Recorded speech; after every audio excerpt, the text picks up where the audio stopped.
Alright, in this video we're going to do a real quick comparison of some of the more common gauges.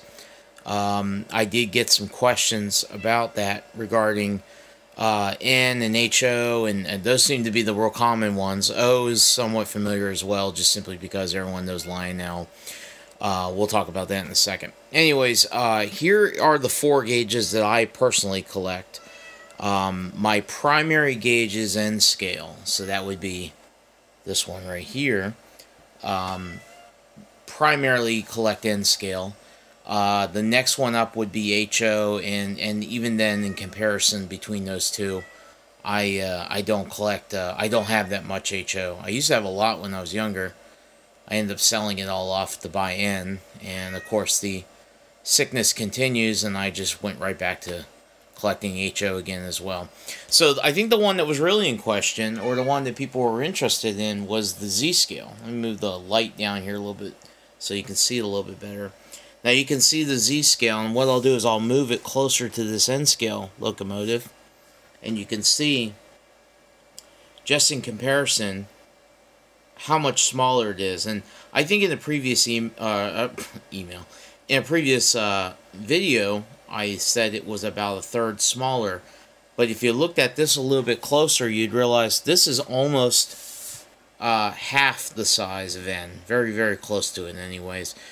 These are two different model locomotives, though. This is an ACC 4400, or an AC 4400, and this is a little GP, I think GP 40, or GP 38, I don't remember. They are typically a little bit shorter locomotive. So if I had an N-scale version of this locomotive, the N-scale version of this would still be a little bit shorter than this AC 4400. So I give you a little bit an idea. O scale, there's a little bit of variation in O scale. There is what's called O standard. At least that's the way it's always been explained to me. Being that I'm not a big O guy, I don't have it all completely memorized, but there's O, and then there's what's called O27. O27, my understanding, is primarily what Lionel was shipping years and years ago, and a lot of the sets that were sold in department stores and that sort of thing. And if you put Lionel O standard, I guess, next to O27, you can definitely see a difference in the quality and the styling of the trains themselves, as well as apparently O standard is more prototypical when it comes to sizing for everything, from the wheels, the trucks, everything. So, and this would be what I would call an O standard locomotive here. So, what I don't have here, because I just don't collect them, is there are several gauges in between a lot of these. One of the most notable ones, for some of the older viewers, no offense, is, you might remember American Flyer, which was known as S gauge.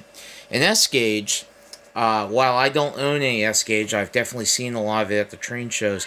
I would venture to guess S gauge really kind of falls in between HO and O. It's supposedly S gauge was more prototypical in size to the wheels and the track, and it was actually more realistic size-wise than O is. But I think O standard has kind of closed that gap a little bit, because back when American Standard S gauge came out, it was still a lot of the Lionel O27, and that's probably where that comparison came from, I imagine.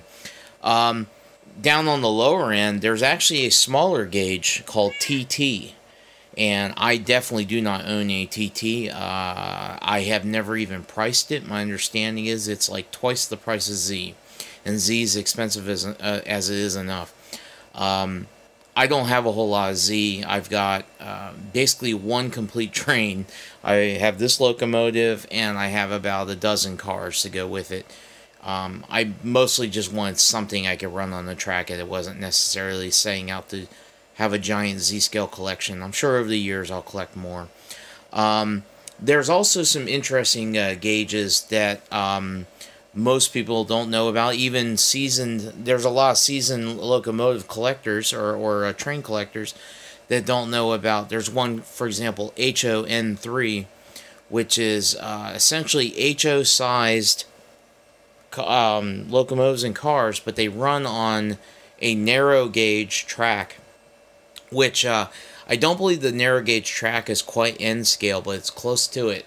Supposedly it's more prototypical when you run a HO-sized train on a track that's closer to the N size. But my understanding is the HO-N3, the N doesn't stand for N, it's just narrow or narrow gauge. So, and maybe if somebody's watching and knows those a little bit better, they could comment and explain that a little bit better.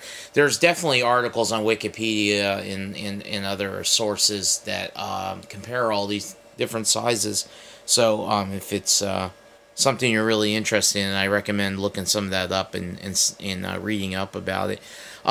It probably doesn't have to be said, but I'm going to say it anyways, that anytime you pick one of these more different gauges, it's much more difficult to find that stuff, especially finding a wide variety. It's already hard enough to find stuff in these 4 gauges here, not because it's never been made, but because usually it's a short run of a lot of these things, and once they're gone, they're gone as far as being sold. And then it's a matter of trying to find the stuff on the used market, whether it be eBay or going to a train show or whatever. So it's can be a little bit difficult. N scale, I've definitely seen an explosion in N scale, and I think we can thank the Japanese for that. N scale is huge in Japan, no pun intended. But they in Japan, my understanding is a lot of them live in smaller apartments, homes, and they were looking for a way to have model railroading small enough that they could do inside their homes or apartments. And N scale really caught on because of that. And I think that's why Kato, which is a Japanese manufacturer, manufactures so much N scale. For that very reason, they are literally marketing to their domestic market in Japan, and then of course a lot of it's imported into the United States. Which this is a Kato locomotive, this N scale. I basically own very few non-Kato N scale locomotives just because they're that good. They're so good. It's hard to buy anything else and have to worry about it, running or having to really do a lot of maintenance on them. So anyways, and I'm sure you've noticed by now I put that's an American quarter and just a standard Bic pen. Laid those out there just to get some comparison of some common items with these locomotives, so you can kind of see roughly the size of these. Well, here, I will move the camera around a little bit just to give you a little better perspective of these before I end the video. But, like I said, these are probably what I would call the 4 most common gauges. And being that Z is definitely less common than N, H, O, and O. Another one I didn't mention was G gauge, which is slightly, or actually it's a good bit bigger than O. My understanding is G does not stand for garden technically, although a lot of people will call it garden gauge or G gauge. Not quite sure where the G comes from, where it originates, but G gauge is significantly larger than O gauge, and it's also significantly more expensive, so hence why I don't have any here to show you. So anyways, thanks for watching, and hopefully that helps explain the gauges a little bit better. Alright, we'll see you in the next video.